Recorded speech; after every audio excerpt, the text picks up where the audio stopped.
Welcome to মুনমুনের classroom. আমরা করছি class 12 এর রসায়ন, তড়িৎ রসায়নের আজ টপিক 2 এর পার্ট 4। এখানে কিছু অঙ্ক করব আমরা বেশিরভাগটাই।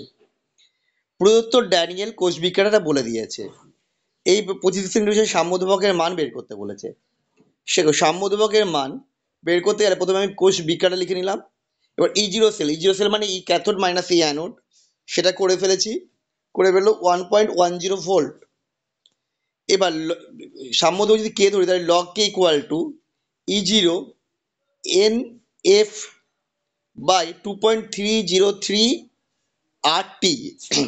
এবার 2.303 আর.টি বাই এফ, এই পুরোটার মান আছে 0.059, সেইটা আমি একবারে বসিয়ে দিয়েছি। দিয়ে ক্যালকুলেশন করেছি, এসছে কে ইকুয়াল টু 1.584 টু 10⁻27। তবে তোমাদের ক্ষেত্রে যেহেতু ক্যালকুলেটার যদি না দেয় তাহলে ক্যালকুলেশনটা করা মুশকিল, সেক্ষেত্রে ওই 10 করে রেখে দিতে হবে, আর কিছু করার নেই।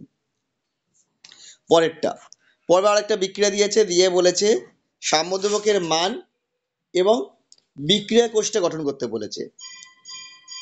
দেখো প্রথমে কোষটা লিখেছি, করে ই0 সেল বের করলাম, করে সাম্যধ্রুবক কে হলে লগ কি করলে এটা বলেছিলাম সেই ফর্মুলা ই0 এন এফ বাই 2.303 ইন্টু আর.টি।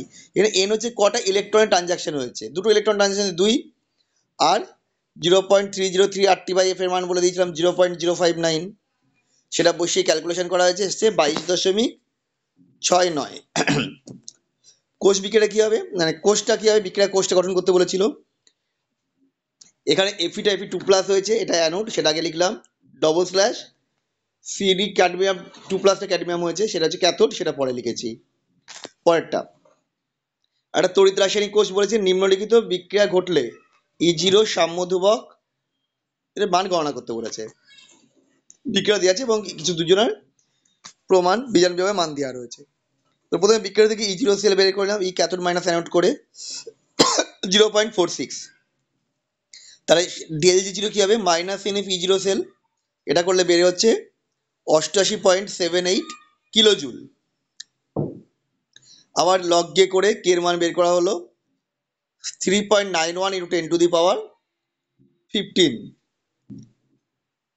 4 নম্বর question, mg2+ slash double AG plus slash AG, এই গ্যালভানো কোষের ক্ষেত্রে কোষ বিক্রিয়া লিখতে বলেছে। আরে দেখো এখানে এমজিটা mg2+ হয়েছে আর এজি প্লাসটা এজি হয়েছে, দুটো যোগ করে যাবে mg প্লাস 2 প্লাস অ্যারো তৈরি হবে mg2+ প্লাস 2 এই বিক্রিয়ায় ই0 সেলের মান বের করেছি 3.16।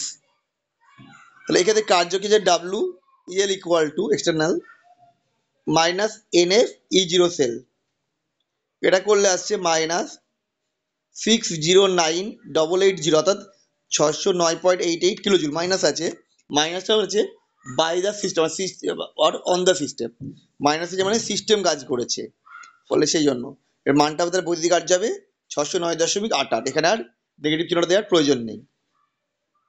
আর বিক্রিয়ার সম্ভাব্যতা বের করতে বলেছে, ই0 সেলের ভ্যালু বের করলেই পেয়ে যাবো। ই0 সেল যদি পজিটিভ আসে তাহলে বিক্রিয়াটা স্বতঃস্ফূর্ত, নেগেটিভ হলে অস্বতঃস্ফূর্ত, আর 0 হলে সাম্যাবস্থা আছে। তো এখানে ই0 সেলের মানটা বেরোচ্ছে 0.49, তাহলে বিক্রিয়াটা অস্বতঃস্ফূর্তভাবে ঘটবে, বরং বিপরীত বিক্রিয়াটা স্বতঃস্ফূর্ত হবে।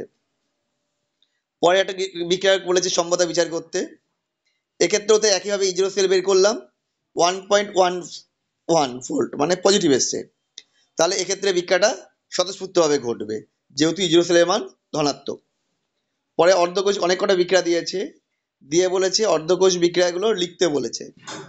প্রথমটা দেখে দেখো, অ্যানোড বিক্রিয়া কি হবে, এসএন SN2+ এ কনভার্ট হয়েছে, SN arrow SN2+ plus 2E। Cathode বিক্রিয়া হবে AU3+ plus 3E arrow AU, দুটো যোগ করলে পেয়ে যাচ্ছে একবারে টোটাল বিক্রিয়াটা। এবার ইলেকট্রনের ট্রানজাকশন সমান করার জন্য অ্যানোডকে 3 দিয়ে আর ক্যাথোডের বিক্রিয়াকে 2 দিয়ে গুণ করা হয়েছে, তাহলে 6টা করে ইলেকট্রনের ট্রানজাকশন হয়ে যাবে। পরেরটা কিভাবে এসছে, অ্যানোড বিক্রিয়া হচ্ছে CU arrow Cu2+ plus 2E, cathode বিক্রিয়া হচ্ছে Ag2+ plus Ag plus E arrow Ag, electron transaction সমান করার জন্য ক্যাথোড বিক্রিয়াকে 2 দিয়ে গুণ করেছি, Cu plus 2Ag plus arrow Cu2+ plus 2Ag। পরের বিক্রিয়া কি হবে, অ্যানোড বিক্রিয়া হচ্ছে H2 থেকে A2H প্লাস, ক্যাথোড বিক্রিয়া হচ্ছে Hg2+ থেকে Hg, তাহলে H2 প্লাস Hg2Cl2 অ্যারো, তো এটা হবে 2HCl প্লাস Hg। আমাদের ভিডিওটা তোমাদের কেমন লাগলো অবশ্যই কমেন্ট করে জানিও। আবার দেখা হবে নেক্সট ভিডিওতে খুব তাড়াতাড়ি।